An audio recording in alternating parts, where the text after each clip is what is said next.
Mas sem maiores delongas, vamos ao primeiro trecho da entrevista. É razoável que a saída para o Brasil seja voltar o lulopetismo ao poder, de quem tendo tido a oportunidade de ouro de governar com 14 anos, com popularidade que alcançou 86%, não ter promovido uma única mudança institucional na vida brasileira?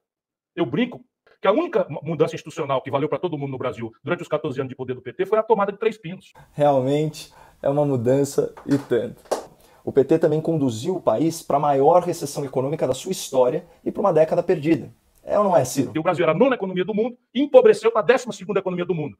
Nenhum petista pode falar isso, sabe por quê? Porque a Dilma pegou o Brasil com a 6ª economia do mundo e entregou em nona. Nós estamos falando da desvalorização do câmbio, o Bolsonaro pegou o real a 3,70 e está com 5,74 no momento em que eu lhe falo. Né? A Dilma pegou a 1,75 e entregou com 4. A Dilma quebrou o Brasil. O Bolsonaro derrubou agora, com o pretexto da pandemia, 4,1% o PIB brasileiro. A Dilma pegou 2 anos, derrubou 3,5% no ano e 3,2% no outro ano. A Dilma pegou desemprego em 7 milhões, 8 milhões de pessoas, levou para 12 milhões de pessoas. Será que as pessoas são idiotas? Será que o povo brasileiro é imbecil? Deixa eu dizer para você, nós estamos completando a pior década em 120 anos.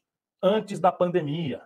Antes da pandemia, o Brasil completou a pior década em matéria de economia. Então, a pior década, 10 anos, em 120 anos de história. Não. As pessoas não são idiotas, o povo brasileiro não é imbecil e a população tem memória. Mas caso ela fraqueje, a gente está aqui para lembrar e para comparar. Nos últimos 3 anos do PT no poder, sem pandemia nem crise internacional, esse foi o saldo de empregos com carteira assinada no Brasil. 2014, 396 mil empregos criados. 2015, 1.542.000 empregos extintos. E 2016, mais 1.321.000 empregos formais eliminados. Agora vamos ver os números dos 3 primeiros anos do governo Bolsonaro na criação de empregos com carteira assinada. Começando por 2019. 644 mil empregos formais criados e queda do índice de desemprego segundo o IBGE. 2020, chegamos em 2020, ano de pandemia e de paralisação econômica. Mesmo assim, 142 mil empregos formais criados. E 2021, contabilizando, claro, só os dados oficiais de janeiro e de fevereiro, 659 mil postos de trabalho com carteira assinada, regime CLT.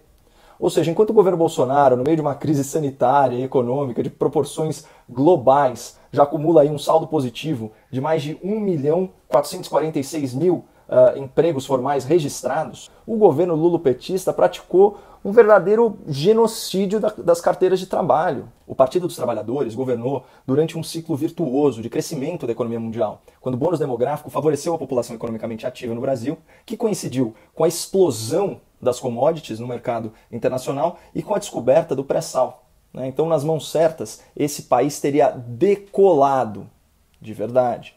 Mas o lulopetismo se contentou em distribuir migalhas para a população enquanto assaltava os cofres da República para se perpetuar no poder.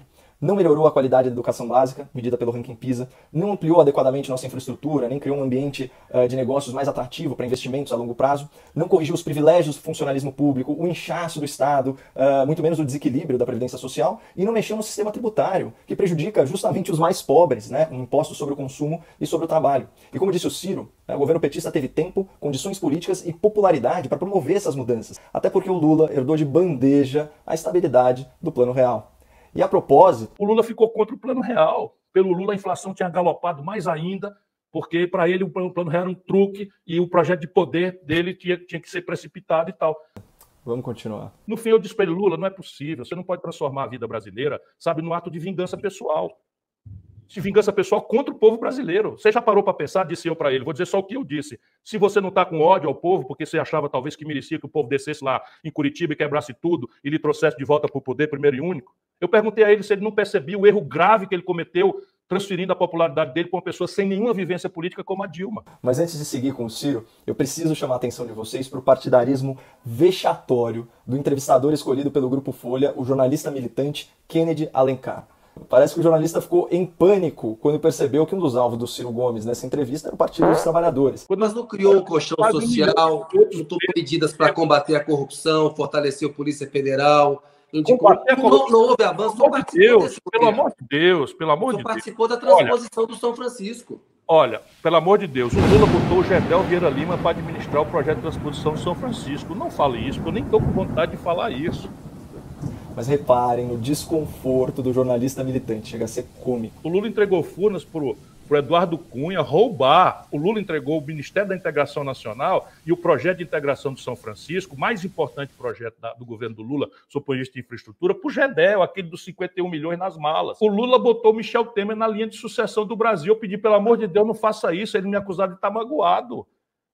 Aqui, o Lula entregou a Transpetro ao Sérgio Machado. O Lula entregou $1 bilhão. O Sérgio Machado, sabe o que era? Roubalheira de bilhões de reais, mancomunado com o Renan Calheiros. Eu acho que os erros foram enormes. Só um minuto. Não vamos falar disso. $1 bilhão de contratos sem licitação na Petrobras para Eunício Oliveira. Eu concordo que os erros foram enormes. O nome disso não é erro, né, Kennedy?